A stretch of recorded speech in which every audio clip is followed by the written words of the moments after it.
Hello, my name is James L. Smith II. I am an outreach coordinator with the Deported Veterans Advocacy Project. In the next 5 minutes, I'm going to attempt to teach you Deported Veteran 101.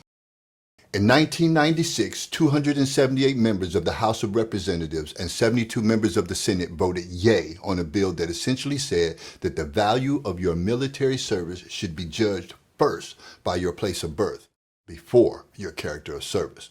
In doing so, our Congress has legally segregated veterans on the basis of paperwork. The Department of Defense, our leadership, our generals, admirals, and secretaries all stood by and let it happen. No warning, no grace period, no enforced directives. And the result of this foulness, the deported veteran.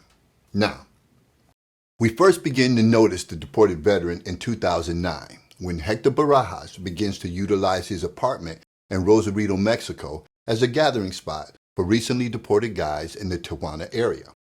This eventually grew into a resource center in TJ known as The Bunker. As support grew from organizations like Veterans for Peace and the ACLU, awareness of the deported veteran began to grow. Meanwhile, in Colorado Springs, Colorado, the Valenzuela brothers are getting removal notices from decades-old misdemeanor offenses. They begin to travel the country, raising awareness of the deportations of military veterans while fighting for their right to be considered citizens. This is how the Bring Back Deported Veterans movement actually begins. Now, over the next 13 years, this advocacy grows.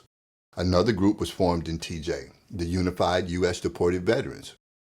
In addition to also working with ACLU and VFP, they also have partnered with other organizations in advocating for a veteran's return.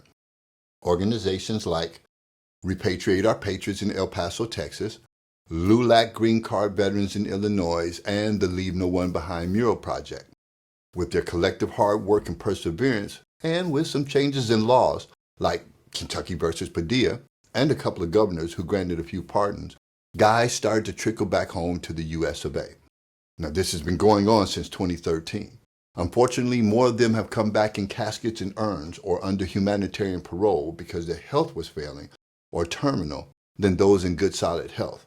But what may be sadder than that is that there is only one known story of a Black deported veteran returning to the United States. And his name is Howard Bailey. I am a honorable discharged veteran of the United States Navy. And that was in August of 2021. Now, why might that be? Well, if you noticed up until now, the story I've given you has strongly been tinted brown. The deported veteran cause has by default become a Latin thing. So organizations that can help change the narrative don't know that they actually have skin in the game.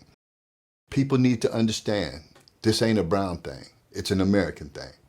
The ordeal for any deported veteran is immense. The emotional and psychological tax of being exiled from country, from family, from home is costly. But the physical portion, because of location, multiplies these taxes exponentially. For my brother and sister to the south and those to the north, I admit the quest can be strenuous, but it's a lot more negotiable. In many cases, a vehicle and valid identification are all that's needed to share time with a loved one. Imagine what it's like when a passport, visa, plane, boat, and bus are needed for a final hug or kiss goodbye. This is just one problem for the Black deported veteran. Many are isolated or deported to places that some haven't seen since early childhood. Deported to places where family is little to nil.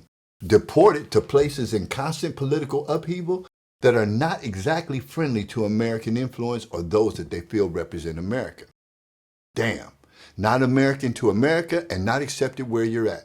A man or woman without a country. They need support. They need the story told, shared, and made aware. This movement goes nowhere else without them, and we go nowhere without you. If we don't make a change, then we are allowing that precedent to stand. And with that precedent staying successful, they can and will successfully segregate someone or something else.